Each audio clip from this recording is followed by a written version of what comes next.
Hello viewers, welcome back to my channel women's world మగవల ప్రపంచం. ఎలా ఉన్నారు అందరూ? నేనైతే చాలా బాగున్నానండి. మీరందరూ కూడా బాగుండాలని మనస్ఫూర్తిగా కోరుకుంటున్నాను.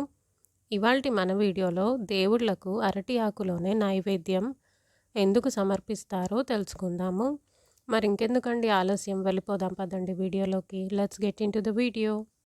హిందూ మత విశ్వాసాల ప్రకారం అరటి చెట్టును ఎంతో పవిత్రమైనదిగా భావిస్తారు.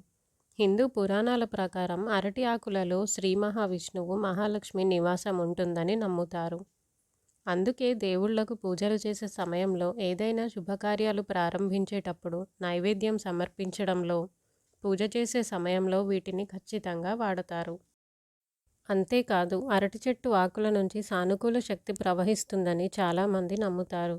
ఇది ప్రతికూల శక్తులను సైతం తొలగిస్తుందని చాలామంది విశ్వాసం. అందుకే మన దేశంలో చాలా ప్రాంతాల్లో ఇప్పటికీ అరటి ఆకుల్లోనే ఆహారం తింటూ ఉంటారు. వివాహం, కొత్త ఇంట్లోకి ప్రవేశించే సమయంలో అతిథులందరికీ అరటి ఆకుల్లోనే ఆహారం వడ్డిస్తారు. జ్యోతిష్యం ప్రకారం అరటి ఆకును దేవుళ్లకు సమర్పించేందుకు ఇంకా అనేక కారణాలు ఉన్నాయి. హిందూ మత విశ్వాసాల ప్రకారం దేవుడికి పూజ చేసిన అనంతరం నైవేద్యం సమర్పిస్తేనే ఆ పూజ సంపూర్ణమైనట్లు అర్థమని పండితులు చెబుతున్నారు. అప్పుడే పూజ చేసిన ఫలితం దక్కుతుందట. అయితే అరటి ఆకులపై నైవేద్యాలు సమర్పించడం వల్ల భగవంతుడు సంతోషించి కోరిన కోరికలను నెరవేరుస్తారని నమ్ముతారు. అందుకే పూజలో అరటి ఆకులను తప్పనిసరిగా వాడతారు. శాస్త్రాల ప్రకారం అరటి చెట్టులో శ్రీ విష్ణుమూర్తి, లక్ష్మీదేవి నివసిస్తారు. అందుకే అరటి ఆకులపై విష్ణువుకు నైవేద్యం సమర్పించడం వల్ల శ్రీహరిని ప్రసన్నం చేసుకోవచ్చు. స్వామివారి ప్రత్యేక అనుగ్రహం లభిస్తుందని కూడా చెబుతారు. మీరు చేసే పూజలో అరటి ఆకులను ఉపయోగించడం వల్ల శ్రీ విష్ణువు, లక్ష్మీదేవి ఆశీస్సులు తప్పక లభిస్తాయి. అంతేకాదు, వివాహ సంబంధిత ఆటంకాలన్నీ తొలగిపోయి ఇంట్లో సుఖ సంతోషాలు నెలకొంటాయని చాలామంది నమ్ముతారు.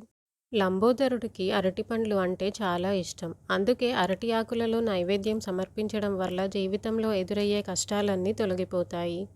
అంతేకాదు, బుధదోషం నుంచి విముక్తి పొందుతారని కూడా చెబుతున్నారు.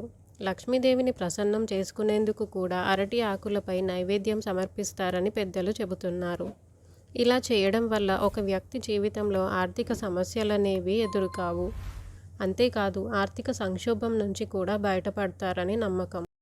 అరటి ఆకులో విష్ణువు, లక్ష్మి, వినాయకుడితో పాటు దుర్గామాతకు కూడా నైవేద్యం సమర్పించాలి. ఎవరైతే దుర్గామాతకు అరటి ఆకులో నైవేద్యం సమర్పిస్తారో వారికి దుర్గాదేవి ఆశీస్సులు తప్పక లభిస్తాయి. అంతేకాదు, మీ ఇంట్లో ఆనందం, శాంతి, శ్రేయస్సు కలుగుతాయి. మీ జీవితంలో ఎదురయ్యే సమస్యలన్నీ తొలగిపోతాయి. Thanks for watching my video.